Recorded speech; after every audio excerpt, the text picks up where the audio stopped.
اب خود فراموش اور خود شناس کی تعریف کیا ہے؟ پڑھے لکھے حضرات، ماسٹر ممتاز صاحب، یہاں حاضرین موجود ہیں، اور میری آواز سوشل میڈیا کے ذریعے پاکستان میں اور پاکستان سے باہر تک بھی یوٹیوب کے ذریعے، فیس بک کے ذریعے پہنچتی ہے۔ اب دو کا ذکر میں کرتا ہوں، چونکہ سورہ زمر میں بھی دو کا ذکر ہے، جہنمی اور جنتیوں کا، اور یہ دونوں جماعت کی شکل میں جہنم اور جنت میں جائیں گے۔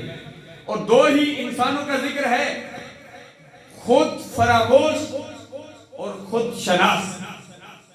خود فراموش اسے کہتے ہیں جسے اللہ بہت دے لیکن وہ اپنے آپ کو بلا دے کہ جو کچھ اللہ نے مجھے دیا یہ اللہ نے نہیں دیا، یہ میری اپنی محنت ہے۔ یعنی اللہ کو بلا دے، کہتے ہیں یہ میری اپنی محنت ہے، اس کو کہتے ہیں خود فراموش۔ جب تکلیف آئے تو پھر روئے چلائے، یا اللہ میرے ساتھ کیا ہو گیا۔ جب رب دے تو رب کو بلا دے، جب تکلیف آئے تو رب کو یاد کرنا شروع کر دے۔ وہ تم جانا کریں بس۔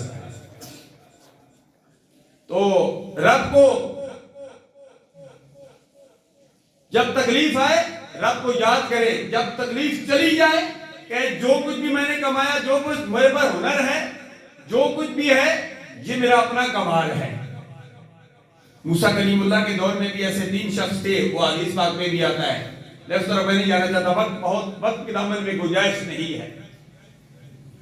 یعنی نہ شکری کرے اور کہے کہ جو کچھ بھی ہے